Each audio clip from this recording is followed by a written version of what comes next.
I spent a full summer working on a commercial fishing boat in Alaska to find out how much you can really make and is it really worth it. And I'll also be going over and comparing some other summer jobs that I think are either great or heavily hyped up and finding out the real answers of how much you can actually make and which one is actually the best. And make sure to subscribe and keep watching because I'm gonna share the exact total I made in 48 days working in Alaska, as well as the exact process I followed to get employed. Getting a job there starts with finding a captain. And I had a friend who worked in Alaska before, and he showed me a message board for Alaskan fishermen where captains would post openings on a ship, or you could post an application. So I wrote a short application for me and a friend. Working in Alaska is not easy. It requires a lot of strength and handyman knowledge. And if you've ever seen the show Deadliest Catch before, you've probably seen a bit about working in commercial fishing. Watch out!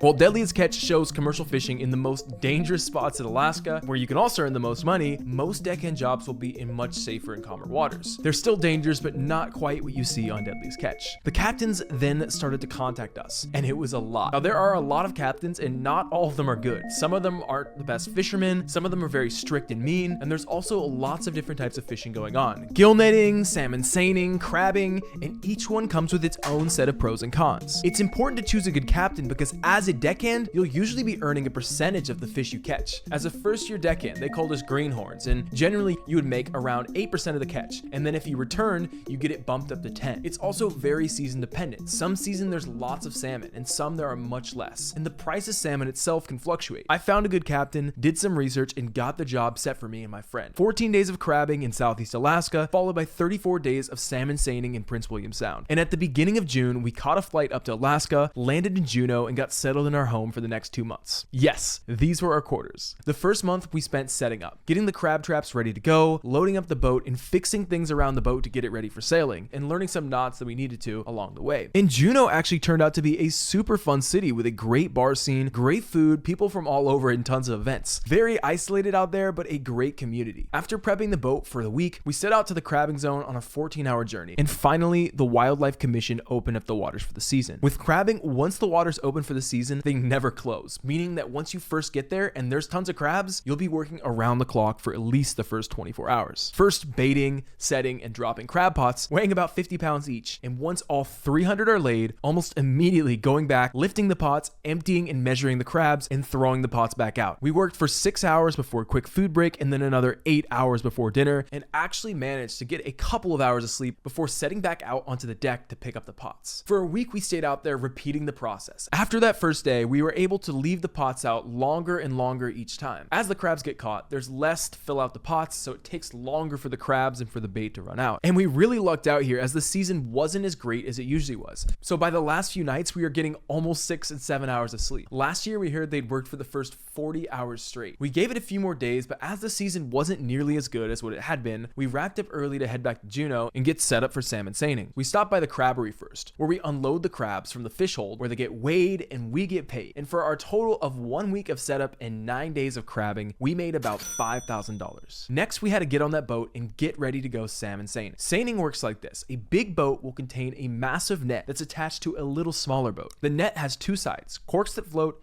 and leads that sink down. Someone will drive a smaller skiff boat out and make a big U-shape with the skiff with the net in the direction that the fish are swimming. You then give it about 20 to 30 minutes to let the fish build up while plunging the water. Yes, literally ramming a plunger into the water to scare the fish away from going towards the opening in the net. Then the skiff will circle back, hand in the net, and the hydraulics in the ship will start to pull the net in. Meanwhile, we'll be reeling and piling up the net. And once it gets close, you could have tons, and I mean literal tons of fish. So you unload them piece by piece into the fish hold to prevent the boat from capsizing. And then you run it back. We unloaded the crab pots, got the netting set up, made a lot of tweaks to the boat, and made the journey out to Prince William Sound. Now this was about a 3-day journey through pretty rocky waters, and it was our very first taste of getting seasick.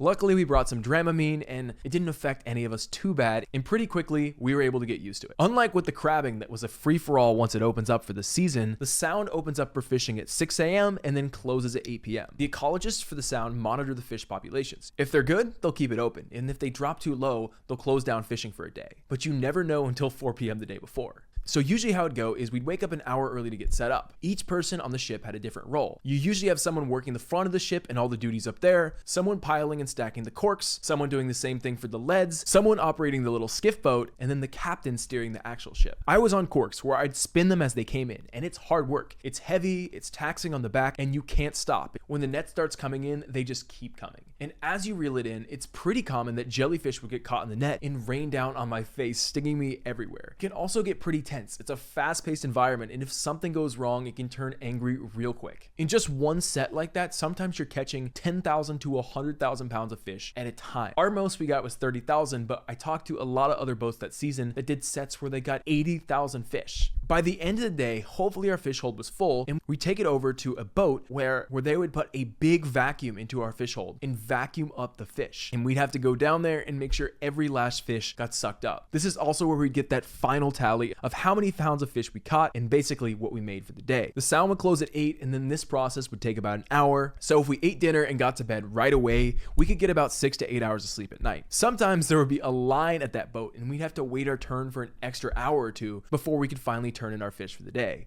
And those days really sucked. Day 1 came and it was slow going. It definitely took some getting used to, but by the end of the day, we were in a rhythm. And it was my friend's birthday, so we made him a cake. And after work, we unloaded the fish, we showered, had dinner, and went straight to bed to get as much sleep as we could. We woke up day 2, a good 7 hours of sleep, repeated the process. And day 3 was much of the same. We'd run some sets that were terrible, and we'd go through all that laborious work for like 100 fish, which is like pennies for us. Some sets you'd finish, and these would take about an hour to run, and I'd calculate out that I made $500 with that one set. But I also remember one day, it's raining, it's cold, it's windy, there's so many jellyfish falling on me, and we are catching 0 fish. Those are the days that we really had to push through and remind ourselves what we were doing, why we were here, and what we were getting out of this. But back to those ecologists monitoring the sound. Usually the sound would close after the first few days as they monitor the salmon population, but this year it didn't. And we worked day after day waiting for it to open. The announcement for the next day would come around 7 p.m. and we'd check anxiously, and day after day, it was open the next. Day 5, day 6, day 7, day 8. And finally, day 10, it hit. We checked the announcement 4 p.m. The next day, day 11, was an off day. After we closed up and submitted our fish, we went to bed and literally slept like a rock for like 10 hours. And then the next day, just like that, we were back at it. Some things that would get me through fishing was calculating out the money I would make with every set to be like, hey, that was an hour of work and I made $200. And those are the things that would get me through. Another big one was audiobooks. I would work with one earbud in and I could finish a book in one day. And I loved it. It allowed me to get strong both mentally and physically and learn at the same time. That very tough day where the jellyfish were falling on me and we weren't catching fish, I remember listening to David Goggins' Can't Hurt Me. And I remember listening to his words, and that was the one thing that was getting me through the day. Hearing his story and being able to translate it into what I was going through in that moment. Oftentimes my dreams at night, I would imagine myself still out there pulling the net down over and over again. Once we started back up, this time it was only 4 to 5 days before our next day off. And you really start to get in a flow. Wake up at 5, get ready, start work at 6, quick lunch on the deck around noon, keep going until 8, shower off, and we were very lucky in the fact that we had a hot shower because a lot, if not most boats do not, and go right to bed as to not waste any time. By the end of our time there, we had caught almost 1 million pounds of fish, over 800,000. We were specifically catching pink salmon, but if we caught a good salmon like a sockeye or a king, we'd cook it and eat it. And after 34 days of seining, we were on our way back home. In total, after working for 48 days, I made a grand total of $14,000 plus room, food, and board for the time I was there. But going to Alaska was so worth it and one of the best decisions I made, not because of the money, but because of the work ethic I built up. After working in those conditions,